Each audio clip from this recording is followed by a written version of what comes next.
নমস্কার, আমি মৌসুমি।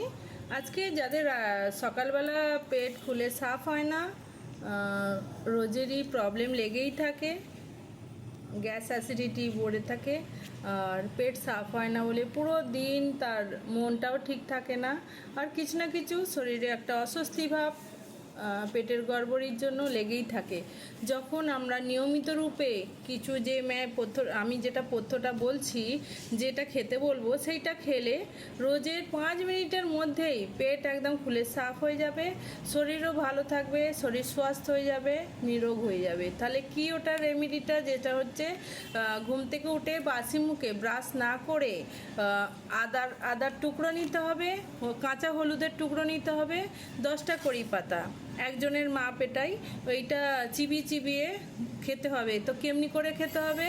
আমরা মলাসন নাহলে উকড়ু আসন, যেটা আমরা নর্মালি আমাদের দেশি যে পায়খানায় বসার পদ্ধতিটাই, ওটাই হচ্ছে মলাসন। তো এইভাবে যদি বসে আমরা মলাসনে বসে আমরা চিবিয়ে খেতে পারি, তাহলে আমাদের কিছুক্ষণের মধ্যেই, তারপরে গুনগুনা গরম জল 1 গ্লাস পান করা দরকার, তাহলে কিছুক্ষণের মধ্যেই পেট সাফ হওয়ার পদ্ধতিটা চালু হয়ে যাবে। তো কিছুক্ষণের মধ্যেই তার সিস্টেম সব ঠিক হতে লাগবে, আর ফুলে পেট সাফ হয়ে যাবে। তাহলে আমরা যদি চিবিয়ে না খেতে পারি, অনেকের আছে চিবিয়ে খেতে পারে না, কাঁচা আদা, কাঁচা হলুদ, কারি পাতা, তাহলে ভালো করে থেঁতো করে নিয়ে ওইটাকে গরম জলে ফুটিয়ে 1 গ্লাসের মতো গরম জল যখন গুনগুনা হবে, তখন ওই হালকা গরম থাকবে, সেইটা উকড়ু আসন কি মলাসন আসন যেটা বলছি, ওইটাতে বসে যদি পান করা যায়, তাহলে কিছুক্ষণের মধ্যে তার পায়খানা লেগে যাবে, পেট সাফ হয়ে যাবে। তো এতটাই ভালো রেজাল্ট আছে, 2 থেকে 3 দিনের মধ্যেই রেজাল্ট বুঝতে পারবেন যে পেট সাফ হচ্ছে।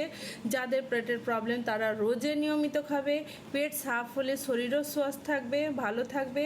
আর একটা হচ্ছে কি, আমরা এই সব উপাদান খাবার জন্য আমাদের শরীরে কোনো দিন ডায়াবেটিসের মতো প্রবলেম আসবে না, high pressure low pressure normal থাকবে, আর হচ্ছে কি ক্যান্সারের মতো বিমারি থেকে আমরা দূরে রাখতে পারবো। কেন? এগুলো লিভারকে ডিটক্স করে, পাচন ক্রিয়াকে ক্রিয়াশীল করে, শরীরের সিস্টেমকে ভালো রাখে, আর খুলে পেট সাফ হওয়ার জন্য শরীর সুস্থি আসে, শরীর ভালো থাকে, কাজের ক্ষমতা বেড়ে যায়, এনার্জি বেড়ে যায়, আর রোগ প্রতিরোধ ক্ষমতাটা বাড়ায়।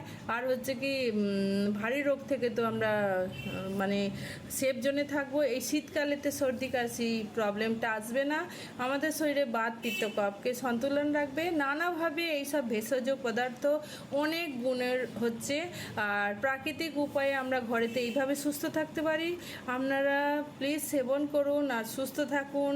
সবাইকে জানান যে এইভাবে আমরা শরীরটাকে ধ্যান রাখতে পারি। কেন আমরা মার্কেট থেকে ওষুধ নিয়ে এসে খাবো? ওষুধেরও সাইড এফেক্ট থাকে। তো জানা অজানাতে আমাদের নানা রকম যে প্রবলেমটা হয়, আমরা ঘরেই ঠিক করে নিতে পারবো। কিছু জিনিস জেনে রাখা ভালো, তাই আপনাদের শেয়ার করলাম। ভিডিও ভালো লাগলে লাইক করবেন, কমেন্ট করবেন, সাবস্ক্রাইব করবেন। এখনের মতো বিশ্রাম নিচ্ছি। নমস্কার।